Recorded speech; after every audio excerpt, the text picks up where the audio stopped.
For more than 4,000 years, a single structure has stood against wind, sand, and time. It rises from the desert with a precision that still challenges modern engineers. Built from millions of massive stone blocks, some weighing more than a small car, stacked with remarkable accuracy. And yet, one question still refuses to settle.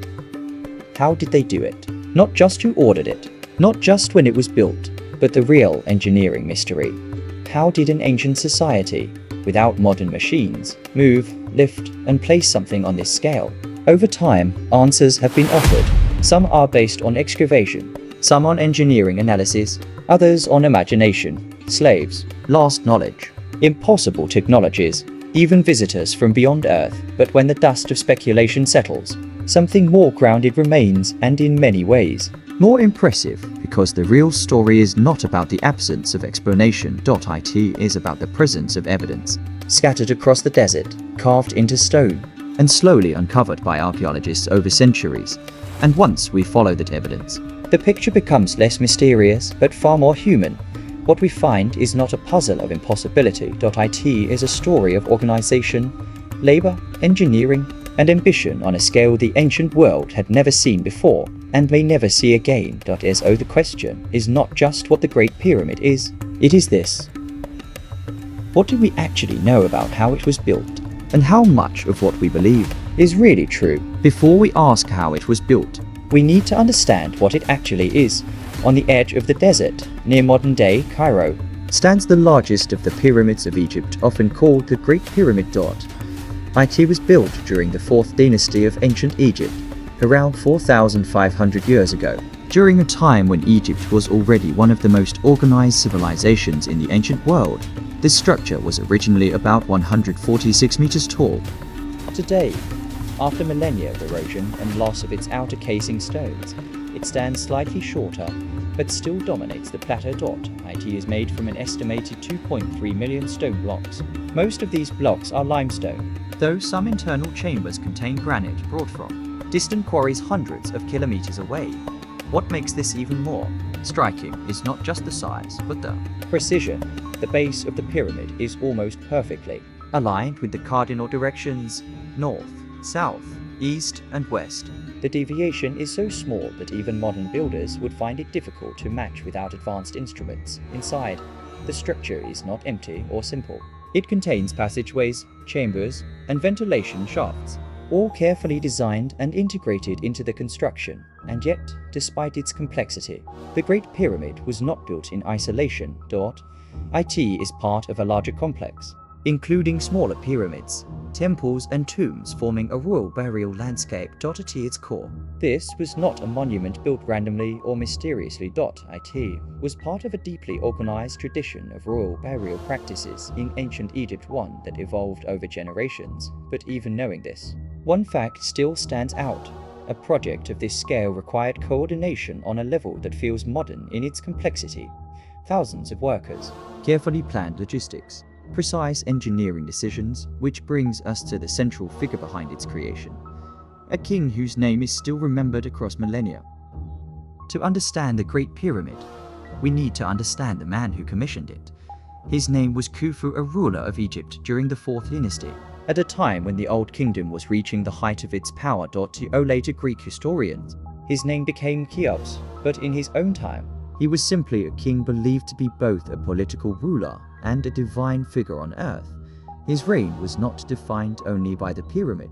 He controlled a highly organized state with the ability to collect taxes, manage resources, and mobilize large labor forces for state projects. And that is important, because the Great Pyramid was not built in isolation. It was a state project. But why build something so massive? In ancient Egyptian belief, the pyramid was not just a tomb. It was a transformation structure. It was designed to help the king transition into the afterlife, where he would join the gods and continue his role in maintaining cosmic order. So the pyramid was both political and spiritual. It was power made visible in stone, but Khufu's pyramid also had another function: legacy.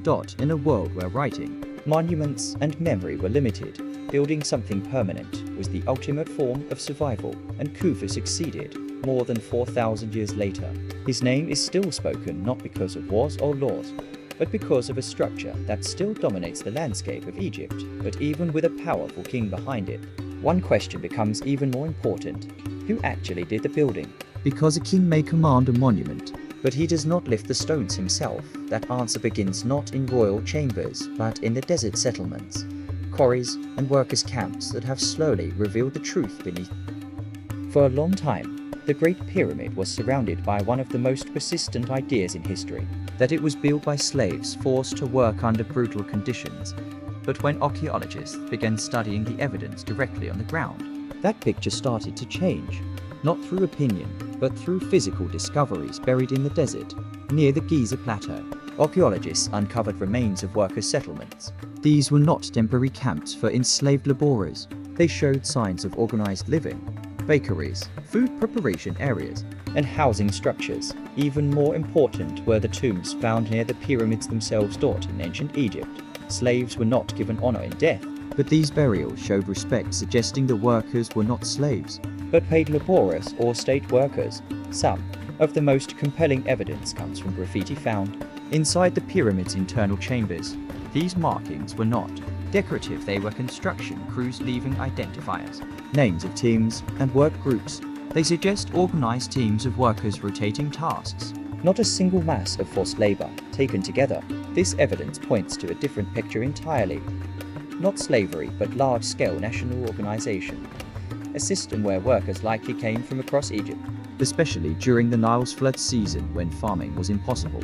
During that time, labor could be redirected towards state projects like pyramid construction.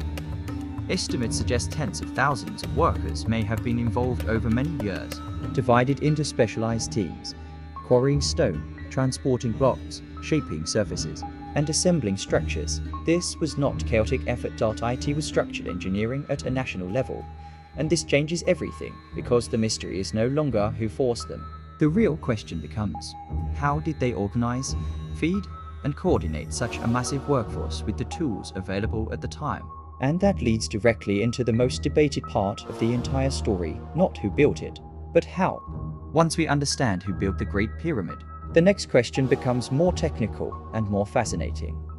How did they actually move stones that weighed tons, stack them with precision, and reach heights that rivaled anything in the ancient world? There is no single final answer agreed on for every detail, but there is strong evidence for several working methods that, together, form a realistic explanation. Quarrying and cutting stone. Most of the pyramid's core blocks came from nearby limestone quarries. Workers used copper chisels, dolerite stone hammers, and wooden tools to separate blocks from the bedrock for the higher quality casing stones. Limestone was transported from further away, requiring more complex logistics. Granite used in internal chambers came from Aswan, hundreds of kilometers south, meaning long-distance transport was part of the system. Transporting the blocks. The most widely accepted method involves sledges. Large stone blocks were placed on wooden sledges and dragged across the desert sand. Experimental archaeology shows that wetting the sand in front of the sled reduces friction significantly, making movement easier. This would still require coordinated teams of workers pulling in unison, guided by supervisors. The ramp problem. One of the biggest debates in pyramid construction is how the stones were lifted upward as the structure grew. Several ramp theories exist. A straight ramp leading up one side of the pyramid, a zigzag ramp wrapping around the structure, an internal spiral ramp inside the pyramid itself. No single theory has been proven conclusively, and it is possible that different phases of construction use different methods. What is important is not the exact ramp design, but the fact that ramps, combined with manpower and planning, make the construction physically possible without modern machines, organization, and precision. What truly stands out is not just the movement of stones, but their placement. The alignment of the pyramid suggests careful astronomical and geometric knowledge. Builders likely used simple tools, plumb bobs, leveling instruments, sighting rods, but applied them with extraordinary discipline. Each layer had to be placed with increasing precision as the structure rose. Even small errors at the base could have caused major instability. At the top, yet, the structure remains remarkably stable after thousands of years. A system, not a miracle. And we combine quarrying, transport, ramps, and organization.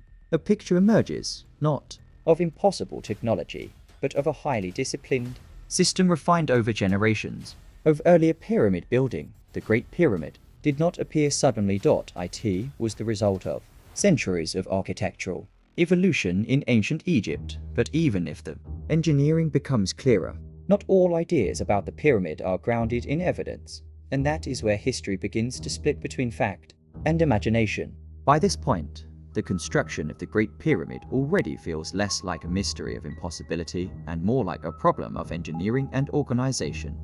But over the centuries, when direct evidence was missing, many alternative explanations filled the gaps. Some of these ideas became popular in modern media, but they don't all match what archaeology actually shows. Myth 1. It was built by slaves. This is one of the most widespread beliefs, but archaeological evidence points in a different direction. Worker settlements show organized living conditions, not slave camps. Nearby tombs suggest the workers were respected enough to receive proper burial.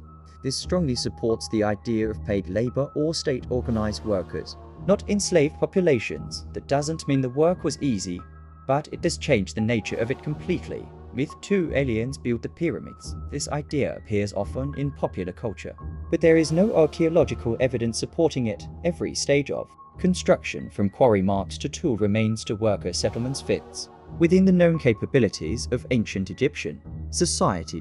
No unknown materials, no advanced technology, and no external influence is required to explain what has been found. Myth 3. The stones were impossible to move at first glance. The scale does feel overwhelming, but experimental archaeology has shown that large stone blocks can be moved using sledges, manpower, lubrication of sand, and coordinated teams. What seems impossible to one person becomes manageable when thousands of workers are organized efficiently. Myth 4. The pyramids are older than recorded history. Some claims suggest the pyramids predate ancient Egypt itself. However, inscriptions, burial evidence, tool remains, and historical records consistently place the Great Pyramid within the 4th dynasty. During the reign of Khufu, there is no credible archaeological evidence that contradicts this timeline. What the evidence actually supports when we remove speculation and focus on physical evidence, a clear picture emerges. A highly organized, state-skilled engineers and architects, large coordinated workforce, gradual technological development over centuries, strong religious and political motivation. The mystery then is not who built it. It is how an ancient civilization achieved such coordination and precision on a national scale without modern tools, yet with extraordinary results. And that brings us to the final question: what does the Great Pyramid really represent? When you strip away the myths, the speculation, and the centuries of imagination, what remains is still extraordinary. The Great Pyramid was not built by unknown forces or last technologies. It was built by people, engineers, laborers, planners, and architects working within the limits of their time, but pushing those limits further than anyone before them. Under the rule of Khufu, a state capable of large-scale coordination turned an ambitious idea into physical reality. Stone by stone, layer by layer, they created a structure that has outlasted empires, languages, and entire civilizations. And yet, the real lesson of the Great Pyramid is not simply about construction. It is about capability, because what often looks impossible from a distance becomes understandable when you see the systems behind it: planning, organization, repetition, and human effort over time. The pyramid stands today not as evidence of mystery replacing knowledge, but of knowledge built gradually through human experience. Still, one truth remains: even with everything we know, standing in front of it changes your perception.